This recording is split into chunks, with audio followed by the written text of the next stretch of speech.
Alright, well, you pretty much went over everything that you needed to do to be a full-fledged advanced WordPress user. Now you know pretty much everything inside and out, where everything goes and where everything belongs.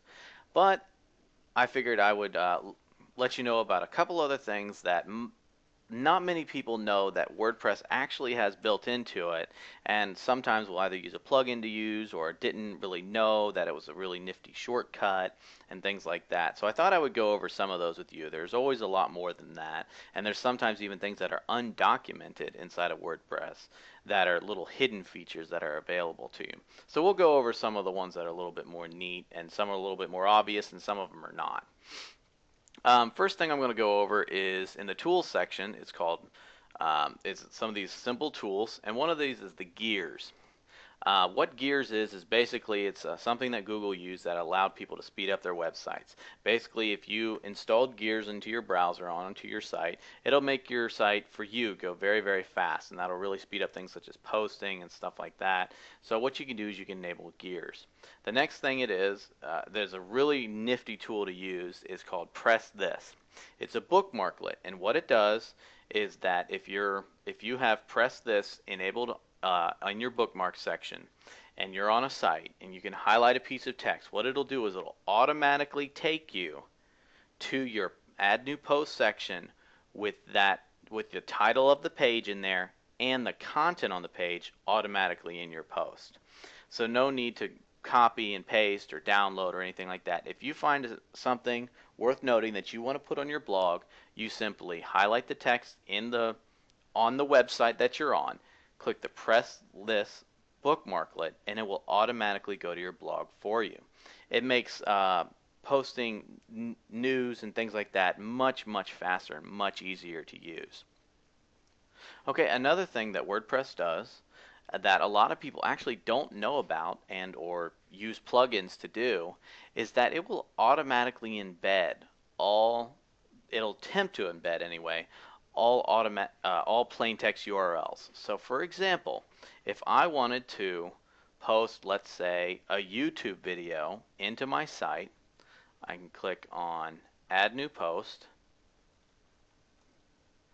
and I wanted to put a video on here. Well, a lot of times people will use a plugin to put a YouTube video in there, and I have a fun little one here that I wanted to post on my site because I thought it'd be really neat. And so what I'll do is I'll just put the plain text in there, and I'll hit published, and then if I view my post, it automatically embeds it for me. No need to put in embed code, no need to switch over editors, no need to do anything like that. I put the URL in and it'll automatically do it for me. So that's a neat little feature that not a lot of people really know about and don't really utilize as a result. So that's something that you can really use that'll be really good for you. Another great feature is the gallery feature. A lot of people don't know this, but WordPress actually will make a gallery for you.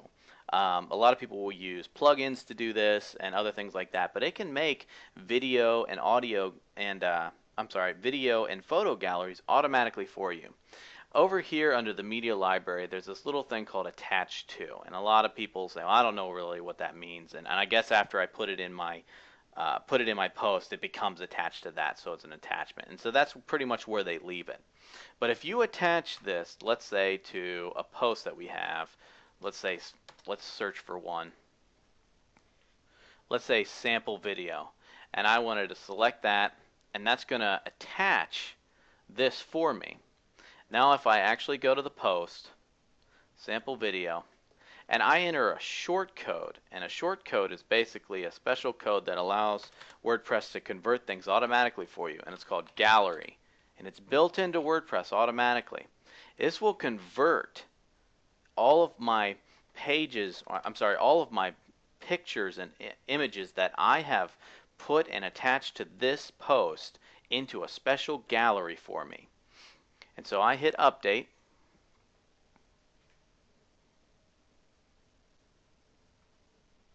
and suddenly this appears here. This wide frame with a photo on it and a camera. Now if you want to, you can click this and it says edit gallery, and then this gallery link shows up. You can edit the order that your images are in. what if they're thumbnails or not, and different items such as that. If you have multiple images, you can show how many columns that they're in. You can do a wide variety of things with the gallery, and not many people know that that even exists within WordPress. A lot of people use plugins to do it and things along those lines. So that's actually built into WordPress for you to use immediately. Another interesting feature that's more of a shortcut than anything else that a lot of people really don't know about, or at least don't utilize even if they do know about it, is the fact that you can use keyboard shortcuts just like you do in your actual text editors in real life. So let's say if I wanted to bold something, I can highlight it and hit Control plus B, and I can bold my text. If you wanted to find out what each things are, if you hover over it, you can hit the keyboard shortcut that's displayed right there. So if you wanted to add different things, you can use keyboard shortcuts instead of having to stop what you're doing and then go up and select the appropriate thing. This is actually a very useful shortcut if you use a lot of rich text formatting inside of your posts. One last thing that I wanted to show that was kind of a neat little feature that not everybody knew about was that you didn't have to always go into your database sometimes if you wanted to pull certain things out of it. A lot of times you can find some hidden things in there or stuff that plugins have left behind that may sometimes be a security vulnerability or something like that, such as Amazon S3 secret keys and stuff like that, that if you've uninstalled the plugin, it still leaves behind.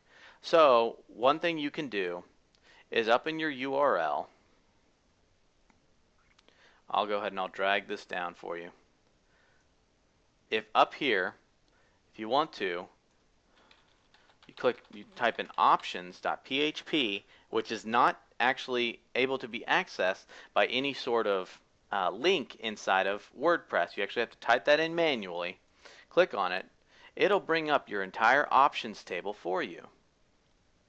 It'll show you all the different options that you have in here that may have been left behind by either WordPress or maybe by even a plugin. And a lot of plugins will use this option table to store its information.